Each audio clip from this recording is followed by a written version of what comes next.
একটা মেয়ের জীবন বরবাদ করার জন্য একটা সিদ্ধান্তই যথেষ্ট। সেই সিদ্ধান্তটা কি জানেন? বিয়ে নামক শব্দটা। যদি আপনার শ্বশুরবাড়ির লোকজন ভালো হয়, স্বামী ভালো হয়, তাহলে তো আপনার সাত কপাল। আর যদি কোনো কারণে তারা ভালো না হয়, তাহলে আপনি বেঁচে থেকেও মৃত থাকবেন।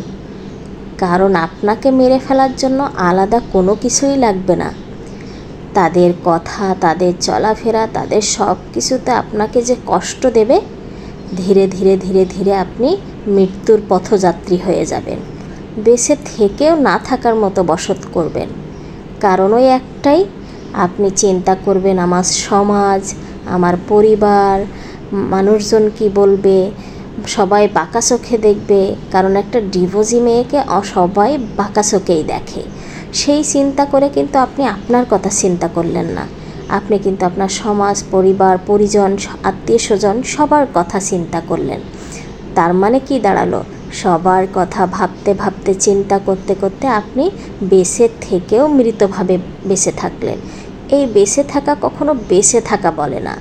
মানুষ যদি বুঝতো যে প্রত্যেকটা সন্তান কষ্ট করে মানুষ করে, যেমন ছেলেটা বাবা মা কষ্ট করে মানুষ করে, একটা মেয়েও কিন্তু সেই কষ্ট করেই মানুষ করে, লেখাপড়া করায়, প্রচুর খরচ করে।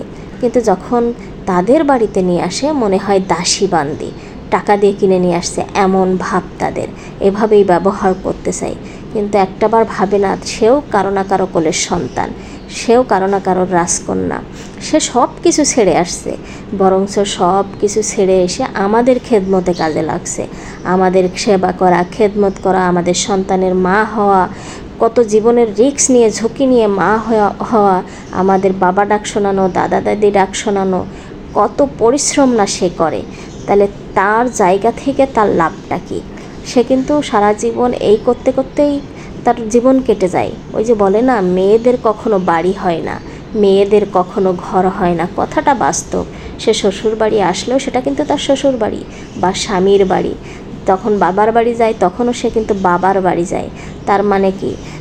এই আমার মনে হয় এই দুর্বলতার কারণেই মানুষ এত অবহেলা করে। যত কোথাও যাওয়ার জায়গা নেই বা বাড়ি নেই, চাইলেই সে যে কোনো সিদ্ধান্ত নিতে পারে না। তার পরিবার, তার সমাজ সব কিছু মেনটেন করতে হয়। তাই বলে এত অসহায় ভাবা কোনো দরকার নেই।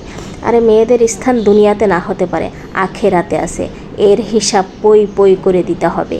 আল্লাহ কখনো ছেড়ে দিয়েছে কিন্তু ছাড় দিবে না, ছাড় দেবে কিন্তু ছেড়ে দিবে না কখনো। এই কথাটা মাথায় রেখে সবাইকে ভালোবাসা উচিত, সম্মান দেওয়া উচিত, কাছে টানা উচিত। ধন্যবাদ সবাইকে।